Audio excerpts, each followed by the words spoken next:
2017 na mimi nataka niwaambie, najua tulienda kufanya uchaguzi tukashinda. Huyu mtu akaenda pale akakoroga, ikasemekana turudie uchaguzi, si ndio? Watu wengi, sijui ni kwa sababu gani, watu wengi walikuwa nafikiri sasa ikisemekana turudie uchaguzi ati tutawachana na Uhuru. Sijui kwa sababu gani watu walikuwa naamini hivyo. Lakini mimi nilitoka hapa kwa ofisi na nilikuwa nimemwambia Uhuru, hii chunga hapo iko Kiingereza. Akaniambia hapana, nimechunga kabisa, kila kitu iko sawa. Kulikuwa na mtu mwingine anaitwa Nje, sijui nani. All right, so in a continuation of that clip, the deputy president says he was not going to let the president quit that easily, saying that it's just that he respects the president. He almost slapped him to saying that he was not going to let that go. And in studio tonight, I'm joined by a panel of Dismas Mokua, political risk analyst, also Dr. Alutalala Mukwana, a political strategist and lawyer. Also with me tonight is governance expert Sylvester Kasuku and lawyer and political strategist Kipchumba Karori. Thank you, gentlemen, for joining me tonight. It is an important part of the electionary period. 32 days to go to the August 9th polls. The clergy, to be specific, has been speaking about the tensions between the two top leaders and what that means in this country in the political campaign, whether it's heightening the political temperatures in this country. And NCIC is looking to it, we understand. Dr. if I can begin with you, where did this start? And did you ever think it could get to the levels it has less than 35 days to the election? Thank you, Ben, for having me. I think this, for me, is not to be unexpected, because the truth of the matter is that since the handshake arrived in the country, there have been a lot of happenings which have been concealed from the public eye. It is now clear that Honorable Uhuru Kenyatta has descended into the arena of campaigning for Honorable Raila Odinga. Right. For quite a prolonged period, Honorable Uhuru Kenyatta had not publicly gone out there to pronounce himself as campaigning for Honorable Raila Odinga. It came in piecemeal and gradually.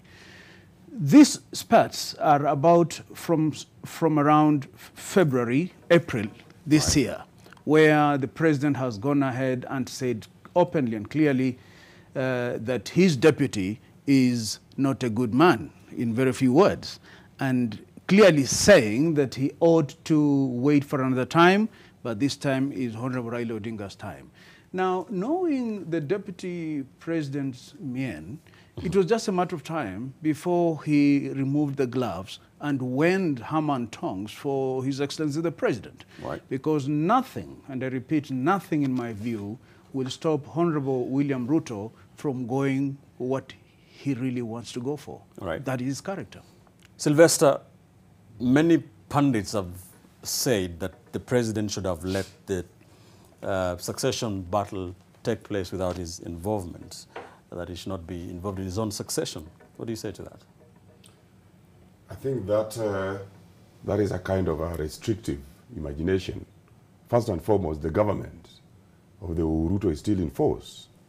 And even if the KK group were to unveil a much progressive manifesto than what the Ruto had, it wouldn't be that the current government has not done much, because the leader of the KK, or that is Deputy President William Ruto, right, himself is the Deputy President in the current regime.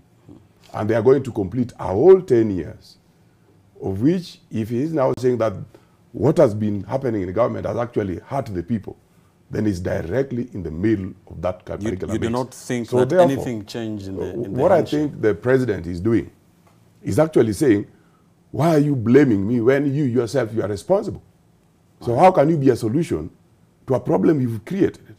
How can you promise the people that you are the freedom provider, that freedom is coming? Now you are the one leading the Freedom is Coming brigade.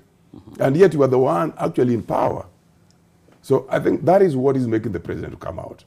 It is not like the president is trying to now fight his deputy president, but I think he's making matters clearer. All right.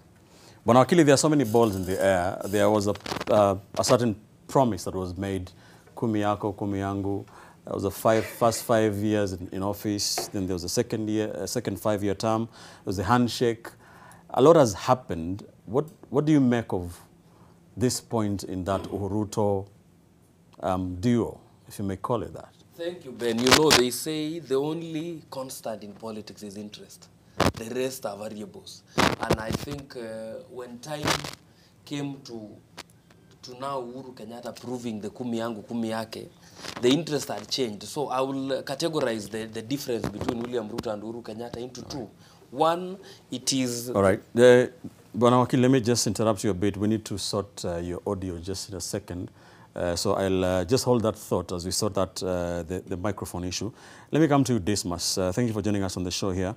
What do you make of this? Who is to blame, if I may ask that, between the two top leaders in this country? Well, thanks for the opportunity to be on this show. Number one, for any state to grow, you need defense and security stability.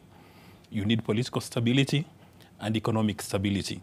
And in any country, in any state, the buck stops with the president of the republic or with the prime minister or whoever who is running the show. So what you are seeing in Kenya is a leadership crisis. And in the US, they say the buck stops with the president. So if there's anything going on wrong in Kenya, it's with the President Uhuru Muigai Kenyatta. That is where the buck stops. Now, when you look at the role of the Deputy President William Samoei Ruto, his role is not very critical, and it's informed by the goodwill of the president. When you look at the 47 governors and their deputies, and the deputy president as well, the signature of the deputy president of the Republic of Kenya and that of all the deputy governors carries no weight at all. They are no more than glorified advisors to the governors or to the president. So if there's anything going wrong in Kenya, the buck stops with President Uhuru Muigai Kenyatta.